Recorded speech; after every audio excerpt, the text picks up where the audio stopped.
kita berdoa disebut di sana Allahumma tabi'ina lahum bi ihsanin ila yaumiddin.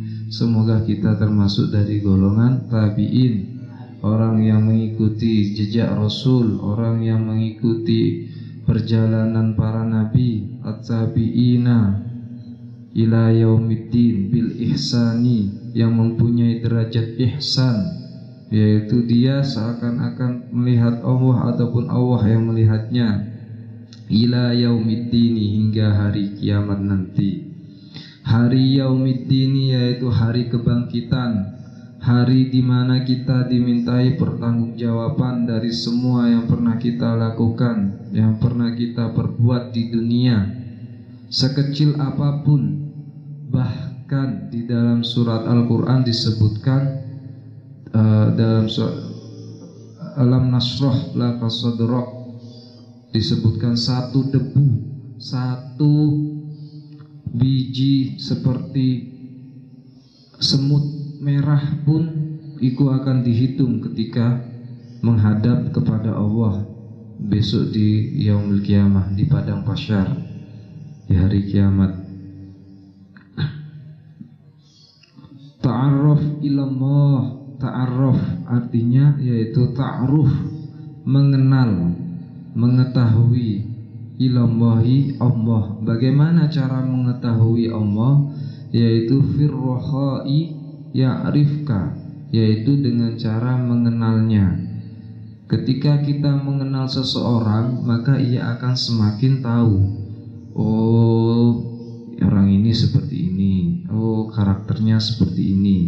Oh, sama seperti cara kita mengenal Allah, ada jalan-jalannya, ada cara-caranya, yaitu dengan cara seumpama salah satunya yaitu mengadakan pengajian, membaca sholawat, membaca zikir. Itu salah satu mediasi untuk mengenal Allah. Wa'lam annama akhta'aka, ketika ia sudah mengenal Allah, maka ia wa'lam, akan mengetahui annama akhta'aka, bahwasanya dirinya itu tidak akan pernah luput, tidak akan pernah terhindar dari namanya salah. Karena manusia itu tempatnya salah. Al-insanu mahallul khata' wan nisyan, manusia itu tempatnya salah dan lupa. Ketika kita sudah mengenal Allah, ia akan merasa bersalah. Dalam dirinya ada namanya penyesalan. Taubat, taba, yatubu taubatan, artinya yaitu kembali.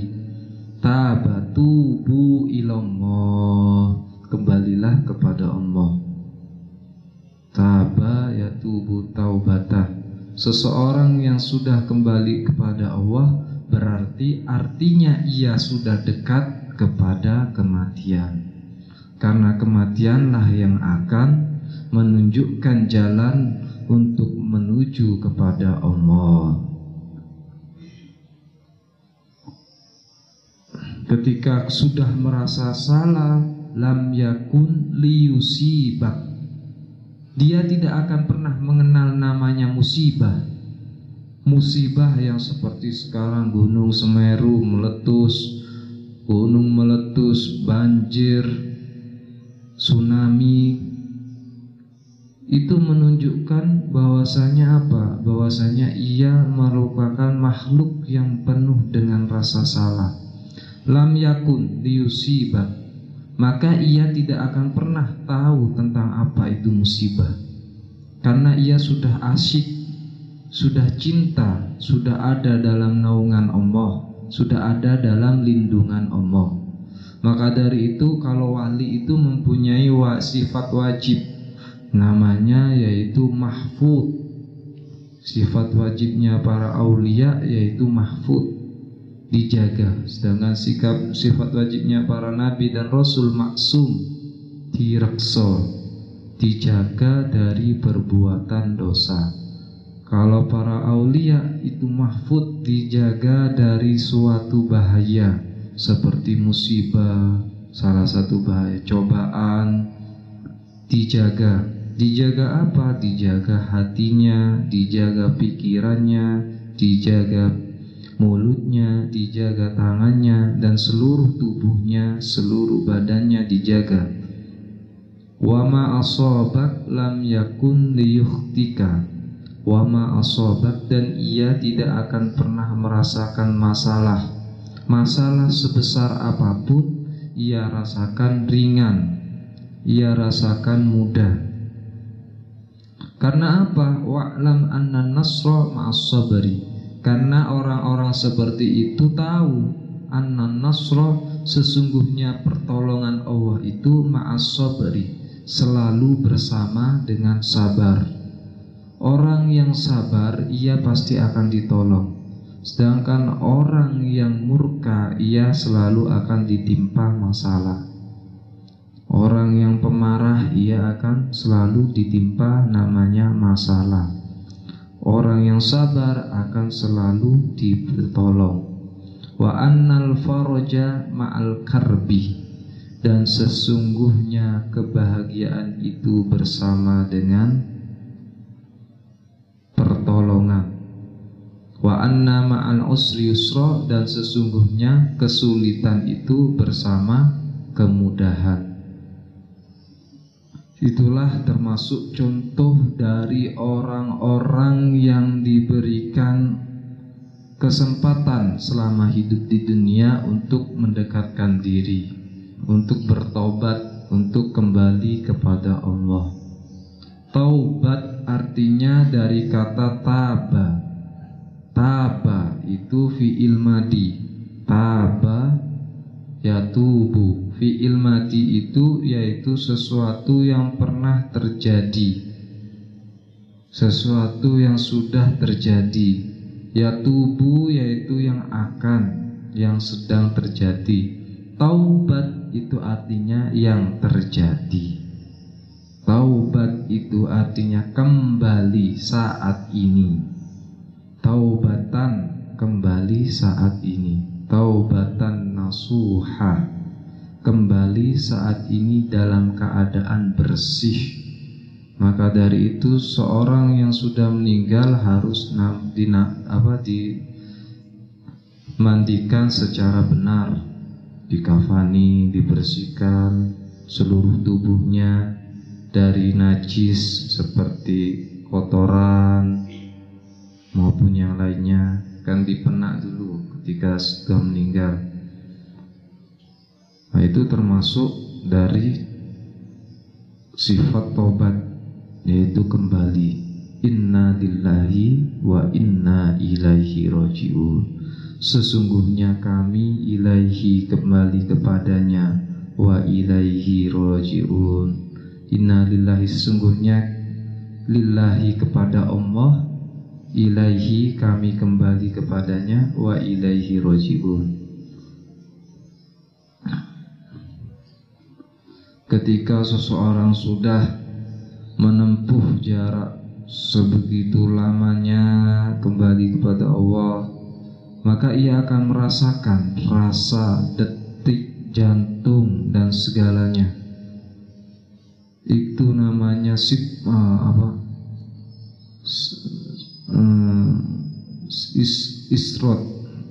istidrot, yaitu rasa. Seseorang yang sudah mau merasakan kematian, ia akan merasa dalam dirinya akan ada tanda perbuatan yang tidak sepertinya, yang tidak seperti biasanya. Itu menunjukkan termasuk daripada tanda-tanda seseorang yang mau mengalami nada atau sakaratul maut. Orang-orang soleh pun mengalami hal seperti itu. Ketika Rasulullah ditanya, apakah hal yang paling menyakitkan yang pernah engkau rasakan di dunia ini? Tidak ada yang lebih menyakitkan kecuali apa? Sakaratul maut. Ketika ruh itu dicabut dari badan seseorang, ketika itulah orang itu mengingat akan kesalahan dan dosa-dosanya sewaktu hidup di dunia. Dicabut ruhnya oleh malaikat Israel. Beruntungnya seseorang yang ketika dicabut itu diperlihatkan antara surga dan neraka. Ketika seseorang mengalami sakaratul maut, ia akan diperlihatkan oleh malaikat Israil dan dicatat oleh malaikat Atid dan Rotid, yaitu malaikat yang mencatat antara amal baik dan amal buruk yang pernah ia lakukan di dunia sebelum dicabut oleh malaikat Israil. Ditanya dulu. Maka dari itu ketika orang mau meninggal itu menyakitkan, sakit terlebih dahulu dari ujung kaki sampai umbun-umbun, semua merasakan sakit seluruh badannya.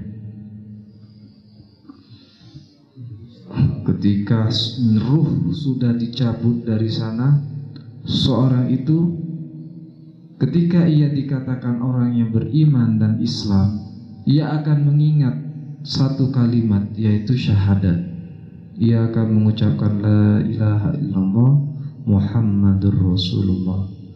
Itulah yang termasuk orang yang dikatakan besok di hari kiamat termasuk orang yang mati dalam keadaan husnul khatimah bighairi hisab. Ada 7 golongan orang yang meninggal, orang yang mati dalam keadaan husnul khotimah. Salah satunya yaitu orang yang mengucapkan syahadat ketika saat nada. Man akhiru kalamina la ilaha illallah dakhalal jannah. Barang siapa yang akhir hayatnya, akhir hidupnya diucapkan kata-kata terakhir la ilaha illallah Muhammadur Rasulullah dakhalal jannah, maka ia langsung dimasukkan ke dalam surga. Dakhala menggunakan fi'il madhi, yaitu telah atau sudah. Sebelum ia dimasukkan ke surga, ia akan diperlihatkan, berarti diperlihatkan antara surga dan neraka. Jadi sebelum dia meninggal sudah ada bayangan dan khayalan di samping kanan dan kirinya antara surga dan neraka. Kenapa kok seperti itu? Karena surga dan neraka itu sudah diciptakan lama sebelum bumi ini diciptakan. Selama 7 hari surga dan neraka itu sudah diciptakan. Jadi ketika seorang yang mengalami sakaratul maut, ia akan diperlihatkan namanya surga dan neraka. Orang yang masuk surga, ia akan mengucap ataupun ada dalam tanda-tandanya seperti senyum ataupun yang lain di akhir hayatnya, ataupun cerah ketika mau meninggal, wafatnya itu cerah wajahnya. Ketika ia dicap sebagai ahli neraka juga ada tanda-tandanya. Salah satunya yaitu matanya membuka lebar seperti sudah disiksa batin dan dohirnya. Lalu terdapat goresan di dalam tubuhnya yang aneh, gosong, hitam, menguning. Biasanya mayat itu kan nanti menjadi kuning, biru, hitam, lalu seperti itu. Itu termasuk tanda-tanda seseorang yang mengalami su'ul khotimah. Ar-Rabi'u an Anasin radhiyallahu anhu qala annakum la ta'maluna a'malan hiya adakku fi a'yunikum minasy'ari. Anas radhiyallahu anhu qol berkata, sesungguhnya kalian la ta'maluna, tidak pernah belajar, tidak pernah melakukan perbuatan a'malan kecuali satu perbuatan. Apa itu? Hiya adakku fi a'yunikum minasy'ari. Ya, minasy'ari, yaitu merasakan pahitnya kematian, yang mana dirasakan dari minasy'ari, dari rambut. Sya'ri itu rambut, dari rambut. Jadi kematian itu akan dirasakan mulai dari telapak kaki sampai rambut, ubun-ubun. Minal mubiqati rawahul Bukhari wa qala al-muhlikat. Itulah seseorang yang besok ketika sakaratul maut, termasuk semoga memiliki mau diberikan panjang umur. Amin amin. Orang yang mengalami syakaratul maut itu akan merasakan sakit mulai dari kaki, telapak kaki sampai ubun-ubun rambut. Gak tahu rasanya seperti apa. Mungkin seperti kita mencabut besi yang sudah tua, yang sudah berkarat, dicabut dari sana. Sakitnya luar biasa, sangat luar biasa. Itulah orang-orang yang merasakan sakaratul maut. Banyak sekali macam-macam orang yang terus bagaimana di sini ada pertanyaan. Bagaimana orang yang meninggal dalam keadaan ditembak, dihukum mati, ataupun dilindas kereta api, ditabrak bis, apakah ia merasakan sakaratul maut? Iya. Kapan? Yaitu ketika ia mau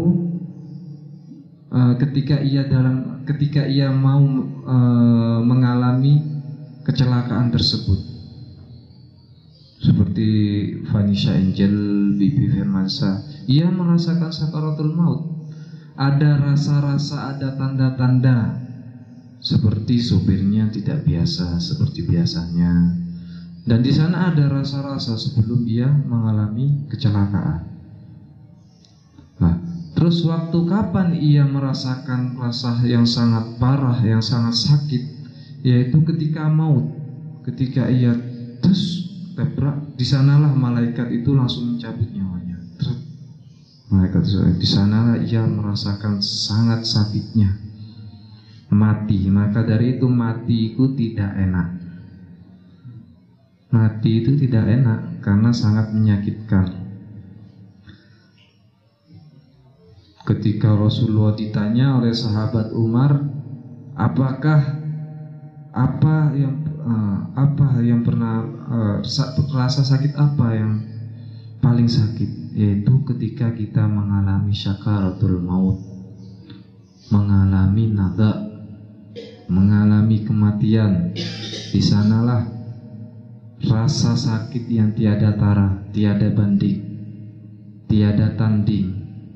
Sakit yang kita rasakan seperti diabetes, terus kuning, penyakit kuning, lambung, lalu gatel-gatel, ketabrakan, itu semua tidak ada bandingnya dengan rasa sakitnya sakaratul maut. Sakaratul maut dan adalah rasa yang paling menyakitkan. Lalu ketika kita sudah disolati, dikafani, di sana bagaimana keadaan ruh yang ada di dalam yang sudah dicabut oleh malaikat? Ruh itu tetap ada di sini.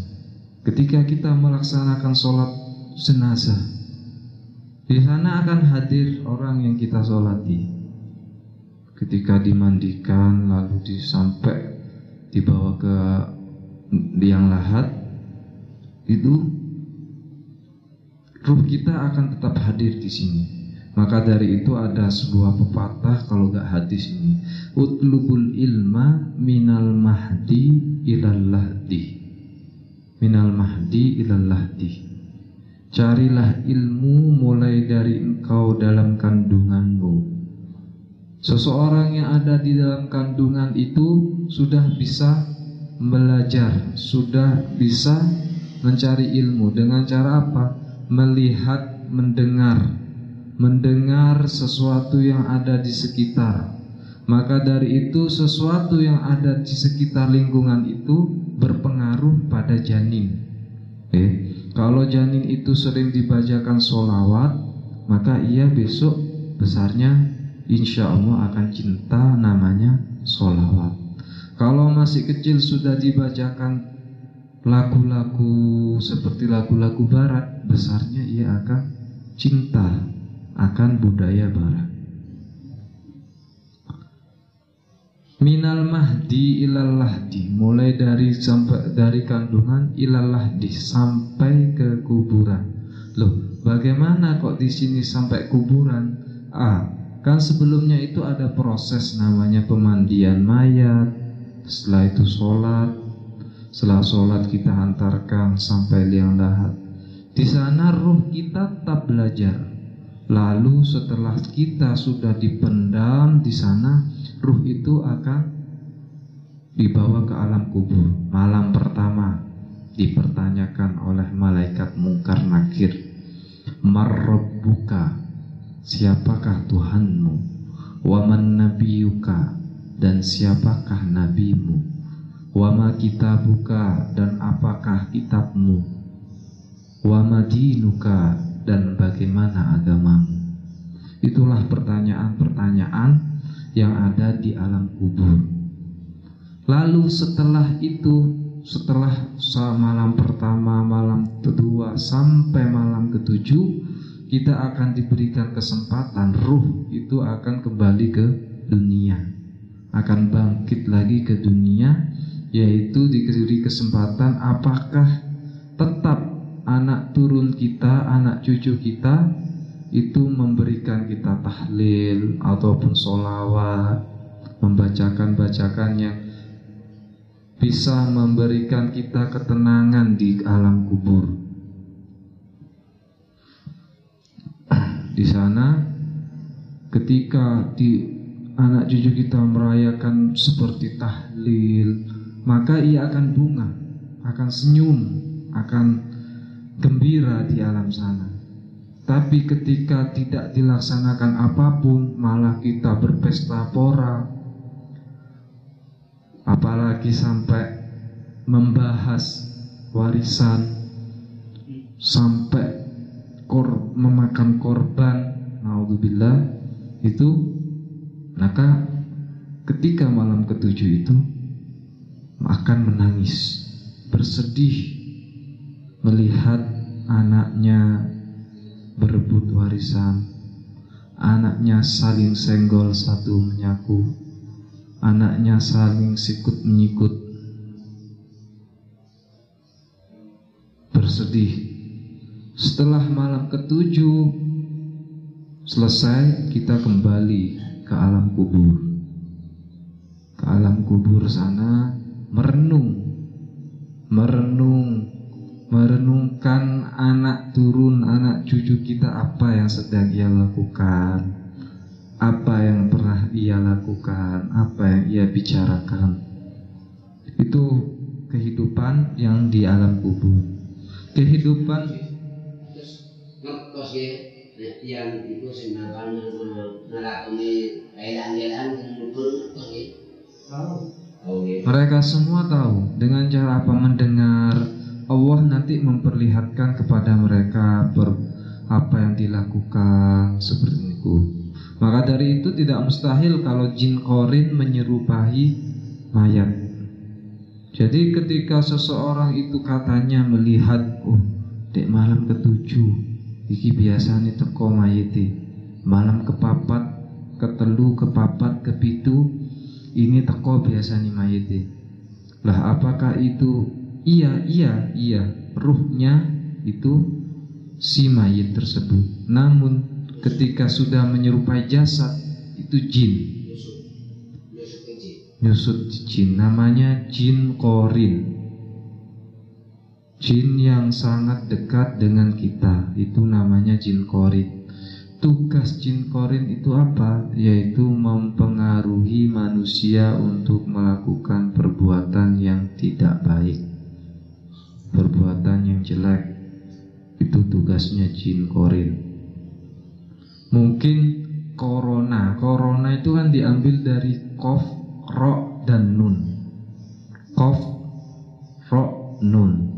Corona, korina, korin, yaitu sesuatu yang tidak tampak, itu namanya korin. Yang tidak kasat mata, fata morgana namanya. Korea tampak. Qari'ah. Cak Dolin ini tak Qarin niku namanya kalau dalam bahasa ilmuwan itu sudah sekelas profesor, gelarnya itu S3 S3 S3 kan S3 bahasa S3 istri S3 itu profesor itu namanya metafisika, sesuatu yang tidak tampak. Apakah orang-orang barat itu tidak percaya dengan adanya jin ataupun setan? Percaya mereka dengan adanya itu, karena mereka mempunyai kepercayaan bahwasanya kita hidup di dunia ini tidak sendiri. Kita itu hidup dengan berdampingan dengan sosok makhluk halus ataupun jin, setan. Mungkin di sini ada jin, tapi kita tidak bisa melihat dengan mata. Cuma kita bisa merasakan dengan hati dan batin yang bersih, bisa merasakan kehadiran roh jin tersebut yang ada di sini. Orang barat pun percaya dengan adanya hal-hal seperti itu. Namanya metafisika, yaitu sesuatu yang tidak tampak, fata morgana, sesuatu yang mustahil kecuali orang-orang pilihan ataupun orang-orang yang mempunyai kelebihan dan keistimewaan yang hanya bisa melihat barang-barang gaib. Lalu apakah kita bisa dikatakan kategori orang tersebut? Bisa, ketika kita sudah melihat barang-barang gaib. Indra keenam, sudah indra keenam. Indra keenam ataupun mempunyai, bisa dipelajari. Jadi ilmu-ilmu seperti itu, seperti sekarang itu namanya indigo, orang yang mempunyai penglihatan lebih. Bukan hanya melihat manusia, tapi ia melihat makhluk Allah yang lain yang tidak tampak. Itu suatu kelebihan ataupun bakat yang bisa kita kembangkan. Ketika kita kembangkan, ia itu akan menjadi sebuah senjata. Apakah senjata itu? Yaitu ilmu. Al-ilmu silahul muslim. Ilmu itu senjatanya orang Islam. Wal du'a'u silahul mu'min. Dan doa itu senjatanya orang beriman. Ketika kita mempunyai ilmu, maka akan tertanam dalam diri kita, yaitu Islam. Ketika kita berdoa, maka akan tertanam dalam diri kita namanya iman. Maka dari itu orang yang beriman, orang yang percaya akan adanya Rasulullah, akan adanya Yaumul Akhir, akan adanya sang pencipta, ia akan sering berdoa. Ia akan terus tiada henti untuk terus berdoa. Dan orang yang Islam, orang yang mempunyai tongkat ataupun estafet, mempunyai jiwa yang berwibawa, biasanya jiwa ini dimiliki oleh seorang raja, sultan, panglima, jenderal, prajurit. Itu mempunyai sifat, mempunyai jiwa-jiwa seperti ini. Maka ia akan tidak pernah akan hentinya belajar bagaimanapun. Itu sudah memang takdirnya orang seperti itu, terus belajar ilmu agama, belajar ilmu umum. Dalam dirinya tertanam rasa cinta dan suka untuk terus belajar hingga akhirnya ia bertemu dengan sang pencipta, yaitu Allah Subhanahu wa ta'ala. sebagaimana para nabi, para anbiya, para aulia yang pernah semasa hidupnya bertemu dengan Allah. Salah satunya Nabi Adam ketika diciptakan dari lemah lembut. Lalu Nabi Musa ketika ia berada di Gunung Tursina yang keadaannya sekarang makin hancur lebur, yaitu daerah Palestina. Daerah Tursina, Gunung Tursina itu berada di daerah Palestina yang sekarang perang dengan Israel. Termasuk dari tanda-tanda akhir zaman, tanda-tanda akhir zaman besok, daerah Timur Tengah itu akan dikacau balaukan dengan suatu permasalahan yang mana permasalahan itu tidak akan pernah berhenti sampai datangnya seorang utusan yang bernama Muhammad bin Abdullah, yaitu Imam Mahdi, yang namanya sama, nama nasabnya sama, dan nasabnya pun sampai kepada Rasulullah Sallallahu Alaihi Wasallam yang bernama Muhammad bin Abdullah, yaitu Imam Mahdi. Beliau dilahirkan dari orang yang alim, orang yang soleh, termasuk keturunan salafun soleh, termasuk keturunan dari tabi'in tabi'in, termasuk keturunan dari Muhammad Al-Fatih, yaitu sang penakluk Konstantinopel pada tahun 1200. Muhammad Al-Fatih, yang mana Muhammad Al-Fatih sebelum diberikan kemenangan di Turki, Istanbul, beliau bermimpi bertemu dengan sang panglima, yaitu Nabi Daud. Lalu ia berkunjung kepada gurunya Syekh Sambas, yang bernama Syekh Sambas, berguru apa arti dari makna mimpi tersebut. Mimpi itu sesuatu yang saklal, sesuatu yang mengandung makna. Jadi ketika kita bermimpi, itu sesuatu yang belum terjadi. Mimpi itu sesuatu yang belum terjadi. Jadi mimpi itu sesuatu yang akan terjadi. Setelah beliau Muhammad Al-Fatih itu bermimpi bertemu Nabi Daud, bahwasanya ia akan diberikan namanya kemenangan untuk menaklukkan raja zalim yang diprakasai oleh raja yang ada di Istanbul, Turki sana. Lalu setelah mimpi tersebut, mimpi bahwasanya ia jatuh ke dalam jurang dan di sana ia mendapatkan jawaban ilmu. Akhirnya Istanbul dikepunglah oleh Sultan Muhammad Al-Fatih waktu itu. Dikepung, setelah dikepung ditundukkan selama berhari-hari, berbulan-bulan.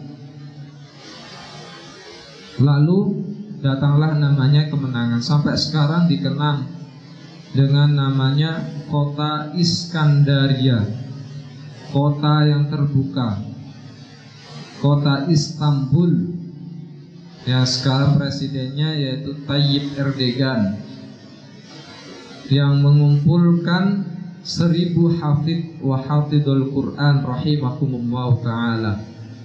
Untuk apa? Untuk mengumpulkan tenaga bahwasanya janji-janji para nabi itu benar. Namanya nubuwat akhiruz zaman, yaitu perkataan ataupun bukan ramalan, takdir yang pernah dirumuskan oleh baginda Nabi Muhammad SAW. Dan sekarang benar terjadi di daerah Timur Tengah. Sekarang terjadi kekacauan, kacau balau, perang di mana-mana, kematian hampir setiap hari memakan korban. Itu termasuk dari akhir zaman. Dulu ketika perang dunia pertama sampai perang dunia kedua. Dan setelah Imam Mahdi dilahirkan, dilepaskanlah Dajjal. Dajjal yang namanya sama, bergelar Al-Masihud Dajjal. Kalau Isa Al-Masih, Al-Masih Dajjal, keberadaannya di mana? Yaitu dalam sebuah kitab karangan Ibnu Arabi diterangkan bahwasanya keberadaan Dajjal itu berada di tanah Syam. Syam itu sekarang meliputi daerah Palestina, Afghanistan, Pakistan, Maroko,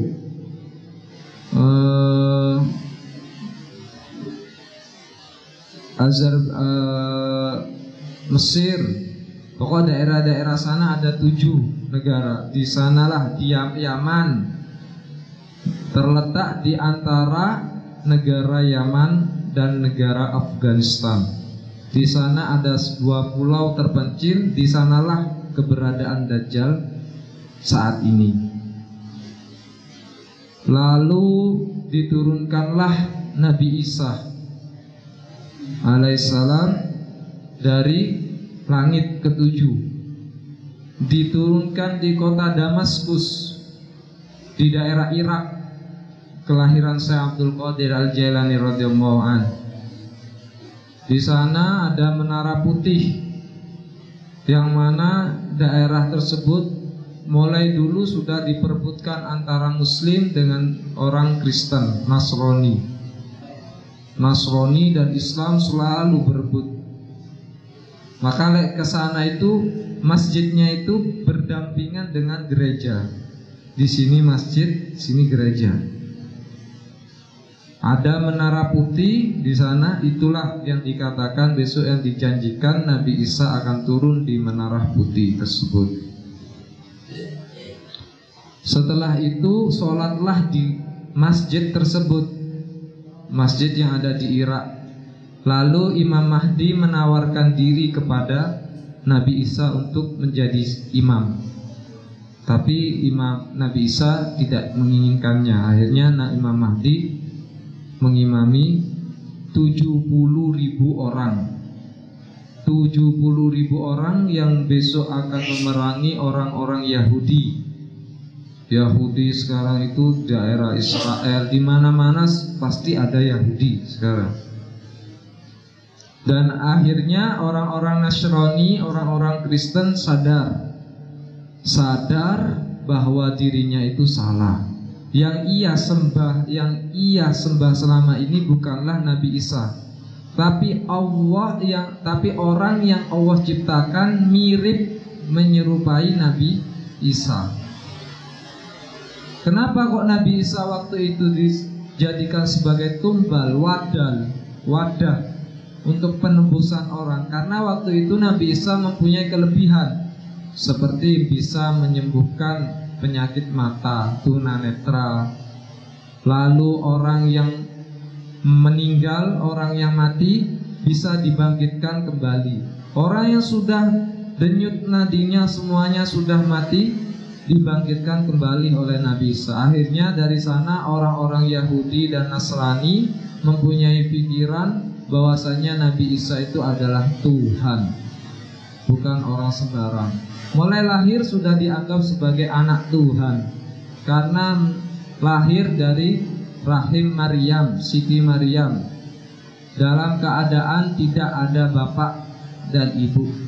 Ditiuplah oleh malaikat Jibril mengatakan anna waladat Maryam, lalu lahirlah bernama Nabi Isa. Maka dari itu ketika seseorang mempunyai bayi dan janin, disunnahkan untuk membaca Allahumma, terus terakhirnya itu Hanna waladat Maryam, lalu ditiupkanlah di dalam perutnya. Agar apa? Agar ia terlahir dalam keadaan sehat walafiat, dalam keadaan bersih, suci daripada dosa, dan besok memberikan maslahat memberikan manfaat guna bagi nusa, negara, bangsa, agama, dan seluruh dunia. Disunahkan membaca itu. Dan setelah Nabi Isa sholat dengan Imam Mahdi, berkumpullah para tentara Islam dan dikirimkanlah dua panglima, mengirimkan surat kepada Yahudi, orang-orang Yahudi yang dipimpin oleh Sheikh Messenger, yang di Mesias, yang dinamakan Dajjal. Itulah yang dinantikan oleh orang-orang Yahudi sampai saat ini, yaitu Dajjal. Sedangkan orang-orang Kristen menanti kehadiran, yaitu Nabi Isa. Orang-orang Islam menantikan kehadiran sang buah hati Imam Mahdi, Muhammad bin Abdullah. Lalu dari sana dibunuhlah oleh Nabi Isa babi-babi, dan di sana orang-orang Kristen akhirnya masuk ke dalam agama Islam. Karena Nabi Isa tidak memakai syariatnya yang dulu. Termasuk Nabi Isa termasuk salah satu ulul azmi, orang-orang yang diberikan kelebihan, orang-orang yang diberikan kitab. Pertama yaitu Nabi Musa, diturunkan kepada Nabi Musa kitab Taurat. Lalu diturunkan kepada Nabi Daud kitab Zabur. Lalu diturunkan kepada Nabi Isa kitab Injil.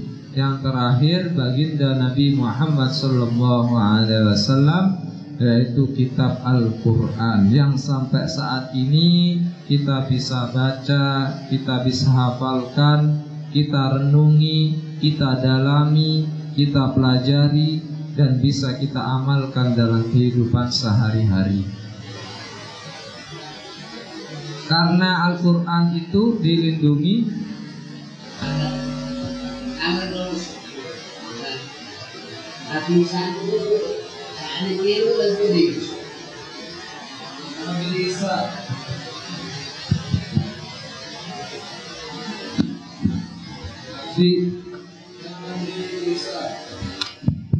cek Nabi cek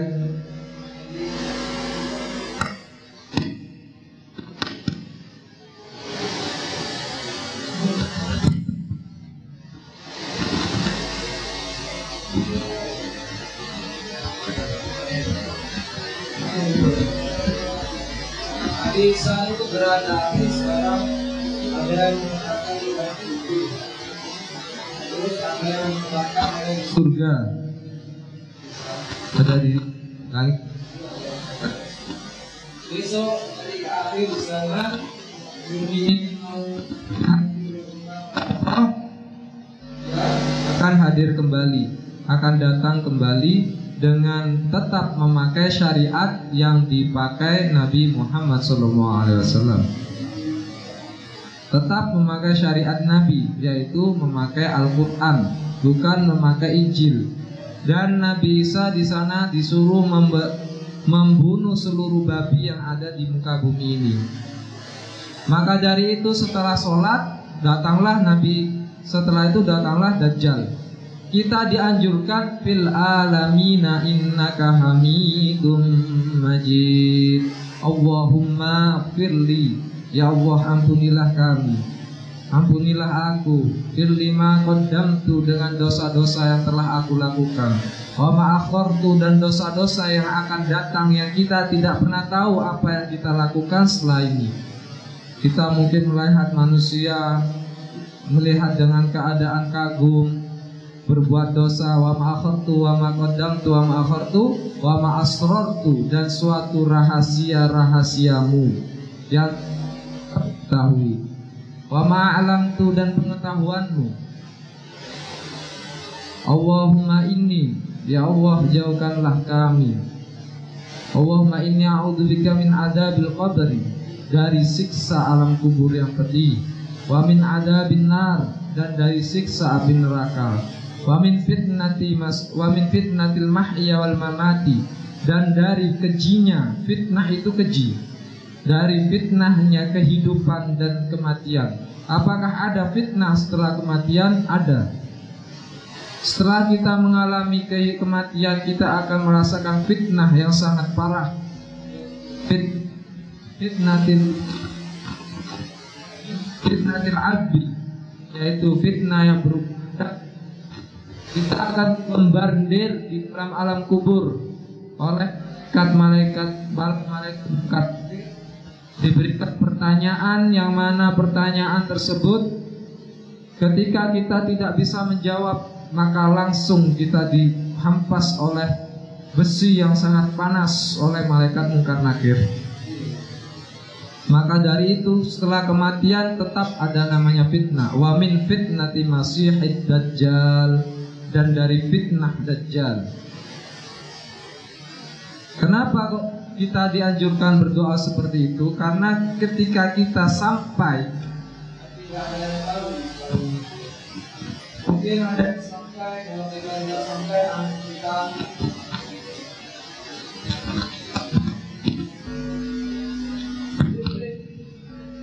kita sampai anak kita, cucu kita, kalau tidak cucu turunan kita, kalau tidak turunan kita, bawaan kita terus, itu akan sampai pasti akan sampai pada zaman fitnah, zaman huru hara, zaman akhir. Dan di sana nanti bumi ini akan kembali seperti zaman dahulu, kembali seperti semula. Perang tidak menggunakan pistol, tank, lalu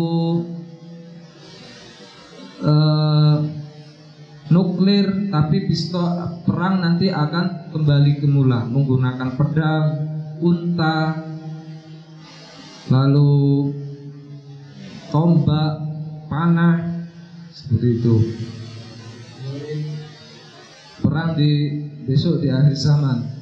Maka dari itu zaman itu ada dibagi menjadi 5 zaman yang kita alami, karena kita umatnya Nabi Muhammad. Umat Nabi Muhammad itu akan mengalami 5 fase, 5 zaman. Yang pertama yaitu zaman Rasulullah SAW. Yang kedua zamannya Khulafaur Rasyidin, Sayyidina Abu Bakar, wa Umar, wa Utsman, wa Ali. Yang ketiga yaitu zaman kesultanan, mulai zaman dari Fatimah yang konflik dengan Aisyah, sampai terakhir zaman tahun 1924, yaitu Turki tunduk dengan Eropa, dengan Barat. Tunjuknya Sultan Mahmud II, lalu dikuasai oleh Mustafa Kamal, orang Yahudi yang mengaku-ngaku sebagai orang Islam pada tahun 1924,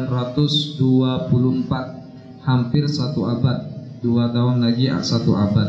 Lalu di abad kita ini terjadinya huru hara, kekacauan di mana-mana, seperti gunung meletus, peperangan, kekeringan, kelaparan, kemiskinan. Lalu setelah itu zaman terang benerang, zaman yang terakhir, datangnya Imam Mahdi, Nabi Isa, Dajjal. Setelah itu Ya'jud Ma'jud. Setelah Ya'jud Ma'jud, sekarang itu Ya'jud Ma'jud itu hidup sudah lama, mulai zamannya Raja Zulkarnain. Waktu itu Nabi Khidir diutus oleh Raja Zulkarnain untuk mengambil namanya Ma'ul Hayah, yaitu air kehidupan. Barang siapa yang bisa meminum air tersebut, ia akan diberikan umur panjang sampai hari kiamat. Akhirnya Nabi Khidir di sana curang. Curang kenapa? Karena diiming-imingi oleh Raja Zulkarnain. Nabi Khidir kepecut. mempunyai keinginan wis lek ngono tak ombe dhewe ae. Akhirnya ketika sampai di gua tersebut terjadi apa? Terdapat emas berlian banyak. Nabi Khidir belok di air sana. Akhirnya diminumlah al-hayah tersebut. Ketika keluar dari gua ditanya oleh Raja Zulkarnain, "Dir, mana airnya?" "Sudah saya minum." Akhirnya maka dari itu orang-orang mengatakan Nabi Khidir itu sampai sekarang masih hidup. Namanya Ma'ul Hayah, air kehidupan, air kehidupan. Yang keberadaannya waktu itu kan Ya'juj Ma'juj ada di daerah timur. Timur itu berarti antara tembok Cina mungkin, di daerah Cina, Arab Saudi, daerah sana. Diminumlah air tersebut. Akhirnya sampai sekarang lah Nabi Khidir itu hidup. Sudah sebelum Masehi kejadian itu Raja Zulkarnain.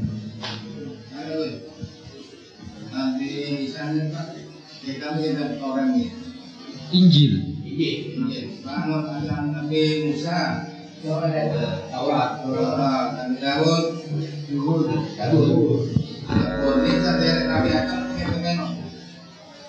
sebelum Nabi Adam, ketika Nabi Adam, sebelum Nabi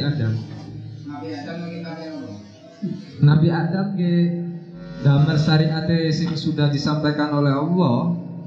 Ketika di surga kan sudah diajarkan tentang apa agamanya. Belum. Jadi kitab-kitab Ulul Azmi, orang-orang yang diberikan kelebihan, itu dimulai dari zamannya Nabi Musa. Nabi Musa, Taurat, Nabi Daud, Zabur, Nabi Isa, Injil, Nabi Muhammad, Al-Quran. Belum. Nabi Nuh, Nabi Soleh, niku masih memakai hukum yang telah diterapkan oleh Allah. Waktu Nabi Adam mempunyai 4 anak, laki perempuan. Waktu itu tidak ada manusia lagi, kecuali Nabi Adam, Siti Hawa, dan 4 anaknya. Akhirnya disilang, boleh nikah tapi silang. Di sana ada rasa kecemburuan dari kakaknya Habil. Akhirnya dibunuhlah Qabil oleh kakaknya sendiri, karena merasa Nabi Adam tidak adil. Qabil tinggi, besar, ganteng, gagah, tapi dinikahkan dengan adiknya yang terakhir, yang jelek, buruk rupa. Sedangkan Habil orangnya biasa, tegap, sedang, tapi dinikahkan dengan adiknya yang pertama, kakaknya Qabil. Akhirnya timbullah rasa kecemburuan. Di sanalah pembunuhan pertama manusia yang terjadi. Qabil dan Qabil. Jadi Nabi yang sampai sekarang itu ada mengatakan Nabi, tapi orang soleh. Nama Nabi Khidir niku ada di buku ini. Nabi Khidir itu namanya siapa ya? Ada kok Nabi. Silsilahnya Nabi Khidir ada.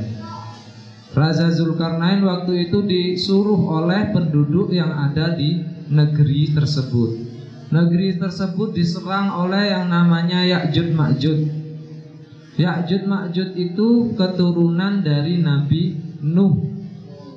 Nabi Nuh mempunyai anak, lalu anak yang keduanya Kan'an. Dari sana itu lahirlah namanya Ya'juj Ma'juj.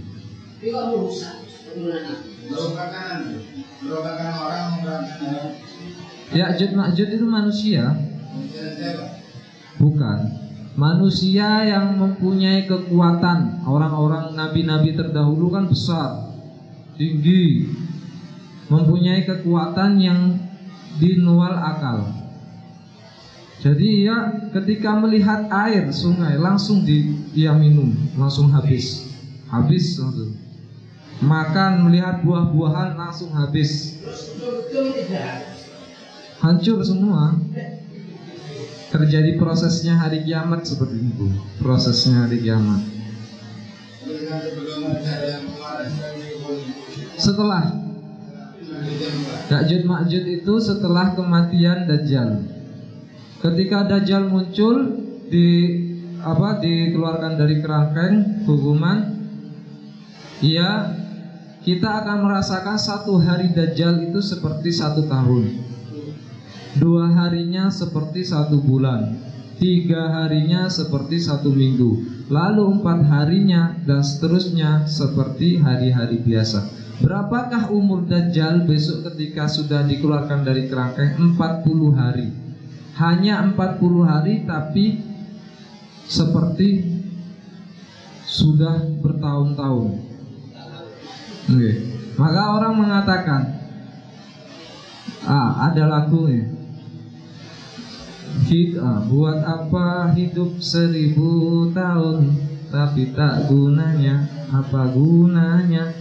Itu termasuk dari sindiran keras, bahwasanya besok Dajjal itu meskipun hidup 40 hari, tapi ia akan menyebarkan kesesatan di mana-mana. Hanya 40 hari.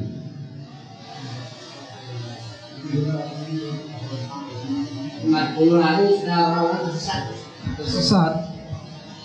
Di sana Dajjal menunjukkan kelebihannya, keahliannya sewaktu kecil. Dajjal sewaktu kecil sudah diasuh oleh malaikat Jibril. Jadi sesuatu tanah yang dipijak oleh malaikat Jibril, ketika dimasukkan ke dalam patung, patung itu akan bisa bicara, hidup. Seperti mana di zaman Nabi Musa. Di sana ada 2 Musa.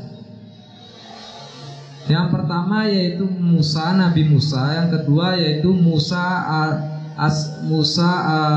As-Samiri. Musa As-Samiri. Nabi Musa itu saudaranya Nabi Harun, adiknya. Musa namanya Musa As-Samiri, yang dimana Musa As-Samiri itu katanya yaitu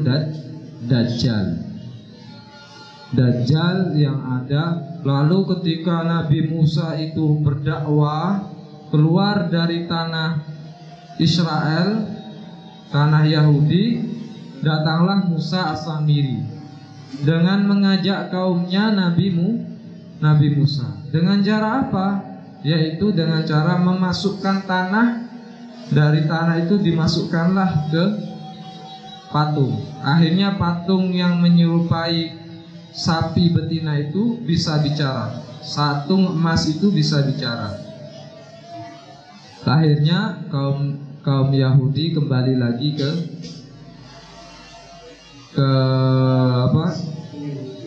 yang dulu. Lalu setelah Nabi Musa datang, murkahlah Nabi Musa dengan mengutuk kaum Yahudi dengan apa? Petir. Waktu itu orang-orang Yahudi diadab oleh Allah dari langit. Dihantam dengan petir, tar. Sampai di sana banyaklah korban, bahkan sampai 1000 lebih orang-orang Yahudi yang meninggal waktu itu. Diadab. Setelah itu datanglah adab lagi.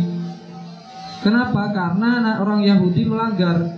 Setiap hari Sabtu tidak boleh namanya mencari ikan. Hari Sabtu disuruh untuk beribadah, berzikir, dan mengingat mendekatkan diri kepada Allah.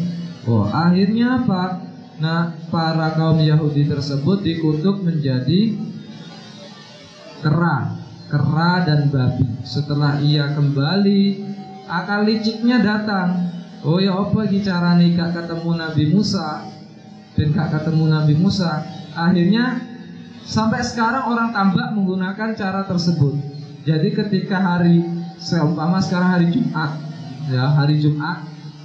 hari Jumat itu sudah dipanen, ikan-ikan tersebut sudah dipanen. Nanti hari Sabtu diambil. Waktu itu hari Sabtu itu sudah dikumpulkan ikan-ikannya. Hari Minggu dipanen. Seperti itu cara licik orang Yahudi. Akhirnya ketemu oleh Nabi Musa. Akhirnya Nabi Musa naik ke Gunung Tur Sina yang ada di Palestina dan berdoa di sana meminta petunjuk dan ampunan serta agar memberikan adab kepada kaumnya. Akhirnya dikutuklah menjadi kera dan babi. Maka dari itu Aristoteles mengototkan diri di dalam kitabnya, kitab buku, mengototkan diri bahwasanya manusia pertama itu adalah kera, terbuat dari kerang.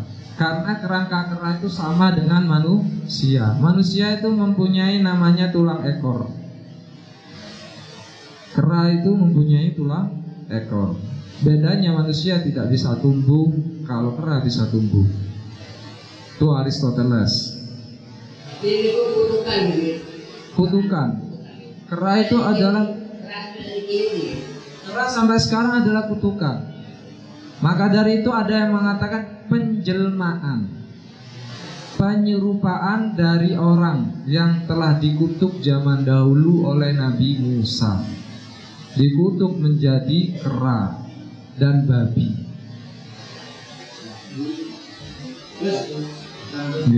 Terus saya dulu subhanakallahumma bihamdika asyhadu an la ilaha illa anta subhanakallahumma bihamdika asyhadu an la ilaha illa anta subhanakallahumma bihamdika asyhadu an la ilaha illa anta. Assalamualaikum warahmatullahi wabarakatuh.